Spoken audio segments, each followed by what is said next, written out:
Rumor has it. Call out a name, or you gossiping, or you chatty patty. I'm gossiping. This is the Rumor Report. I mean, I guess we on the Breakfast Club. This is where the tea spills, right? Right. Now, The Book of Clarence is a movie that comes out January 12th. Is executive produced by Jay-Z. Written by James Samuel. Now, the book, I think James Samuel's coming in one day this week to break it down, but Jay-Z speaks about why he decided to EP the film and why it was so important to him. For us, these are not tough subjects. It's like, no, accurate subject. Let's paint the picture in the correct way. Everyone was there. It's just like we were excluded. Like you'll see a Western and you'll see, Asian people. It's just like either they're in the back, doing the laundry, or they own like the opium house. It's like, it's crazy. It's crazy. Like that's not. It's just not accurate. Yeah. So for us to go back and like paint this picture correctly, I just was really speaking to that. It's not. We don't tackle tough subjects. We just say we love this story. This is a great story to tell, and let's tell a complete full picture. Fantastic movie. I can't wait to discuss with the writer James Samuels. I don't quite understand what Jay is saying right there though, because the movie is fictional and it's a comedy. I understand that there was probably black people there, but not the story that they told didn't necessarily happen. I guess he was saying a lot of the movies that we see, especially based Just on religious or biblical times, they exclude us. So this one, we're so inclusive in this movie talking about it. Yeah, but it's you're just, saying it's the not way he's talking about facts. it. He makes it sound like it's a true story, like that. Like this was something that was omitted from scripture, or maybe it wasn't. I don't know. Maybe it's parts. Well, we'll talk to James. If it was, Samuel, boy, that's a big omission, man. And by the way, Jesus was already black, right? But in the movie, they still depicted Jesus. You know what? Never mind. We'll talk about. They did depict him as. No, they didn't. Well, what are you talking about? What are you talking about? In the movie, you talking about the ending where they drew him out and he was Jesus was white throughout the whole movie. Jesus was black throughout the whole. No, he wasn't. Clarence was black. And Jesus the Messiah was black. No, he wasn't. Yes, he was. No, he was not. What movie did you watch? The Book of Clarence. God was black in the movie. There was God and then there was Jesus. So which one was Jesus? You confused me. I'll talk to you after. All right, we talk after. Are you sure, Eddie? Yes. Did you see it? All right, anyway. Now, also, Jay-Z, of course, James Samuel, who is the writer, also did an album. On this album, it features Buju Banton, Lil Wayne, Shabba Ranks, so many people, and Jay-Z did a song with this individual. When are we getting that soundtrack? On the 12th. Let me tell you something, man. That soundtrack, thank you. Why are you clapping? You don't even know what's on the soundtrack yet. Let me tell you something. That soundtrack. They saw the movie, man. True. That soundtrack Give the audience hard. credit. I mean, that soundtrack go hard. There's a 9-minute song with Jay-Z and another special guest. Ooh. I mean, they've been sitting through here. Give it to them, man. Why you holding it? Why you holding it? Hey! Why you don't Exclusive, hold it? get your phones out. Don't deprive the people. It's so deep. You got D'Angelo and Jay-Z on the same track.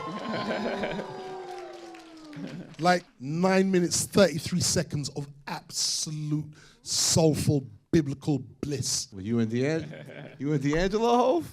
Couple words on that joint. Got you back in the booth. You deserve this. It's like you're welcome. Now, that was a conversation during a premiere with Elliott Wilson. Salute to Elliott Wilson. Now, also something that I thought was pretty dope. During the red carpet, they asked Jay-Z about the Super Bowl and if he was ready to perform at the Super Bowl, and this is what he said. You ever get on stage again? Get on stage. The Super Bowl halftime stage? I don't know. I thought it would be selfish to pick myself too early. So maybe 1 year, maybe. So I can't wait to see that. And he just won an Emmy for the Rihanna Super Bowl halftime performance. So they've already won Emmys for the Rihanna Super Bowl halftime performance. Dr. Dre. They won Emmys for Dr. Dre's Super Bowl halftime performance. At this point, Rock Nation can do what they want. I mean, they've been doing what they want at the halftime show. They're giving us Usher this year. I'm sure that's going to be another Emmy-winning performance. Mm-hmm. So that sets up Lil Wayne, Drake, and Friends in New Orleans for 2025. Yep. We need that. Now, yesterday, Charlamagne gave Donkey of the Day to, I believe his name was Deobra Redding.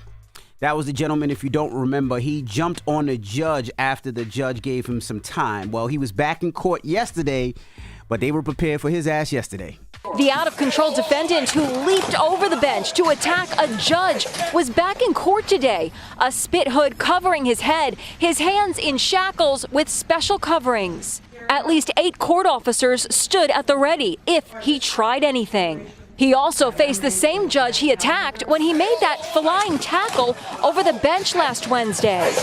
I want to make it clear that I am not changing or modifying the sentence I was in the process of imposing last week before I was interrupted by defendant's actions. Judge Mary Kay Holthus sentenced Diobra Redden today to a minimum 19 months in prison for attempted battery. Now, I saw his sister yesterday say that he suffers from some type of mental health issues, and he must. Because if you were going to get 19 months and you decided to fly over a desk and jump on a judge, he's probably going to get 20 years for that. Well, he's facing 13 new charges, and that judge won't be the one that sentences him on that one. Yeah, but the other judge is a judge, and the other judge is going to make an example that you don't do stuff like this to judges, okay? Well, so, you know, if he does suffer from mental health issues, I hope that there's some mental health treatment that comes along with his incarceration. All right, I do hope that. But you commit crimes like that, you got to do the time. Well, Judge Judy spoke out about this yesterday. She said something that I said yesterday. It just didn't make sense to me.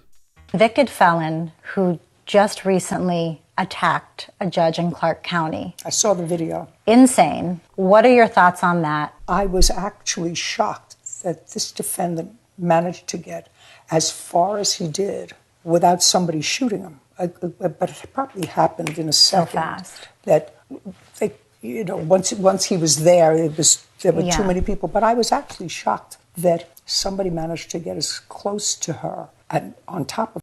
Yeah, they couldn't get a clear shot. That's what I was saying. But how could he, nobody, he had to run around the desk and then That is why that's why society has failed this individual. I told y'all this yesterday. He's clearly a top 5 athlete of all time. I tried to tell y'all this yesterday. He's that quick? Clearly. That's what I was trying to explain to y'all yesterday. He is clearly a top 5 athlete of all time. He had to run fast. He had to evade people and to be able to jump from the floor over the desk. He cleared the desk, y'all. He cleared it. Feet didn't touch it. Not at arms all. didn't touch it. He didn't use his arms to lunge himself up. Just a clear top 5 athlete of all time, man. You got to put him up there with Deion Sanders, Bo Jackson, Michael Jordan, Lance Armstrong. He wanted them, but society failed him.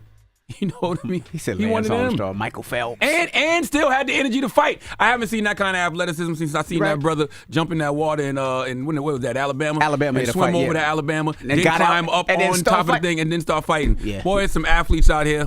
You hear me? All right. Nick Saban, them y'all in the wrong places recruiting talent. Okay? All right. Well, that is your rumor report. Now, donkey today. Who you giving your donkey to? 4 after the hour, man. Speaking of talents, even though they are using their talents for the wrong things, there's 2 young women, Gabrielle Baker and Laree Nicole Willis. They need to come to the front of the congregation. They would like it.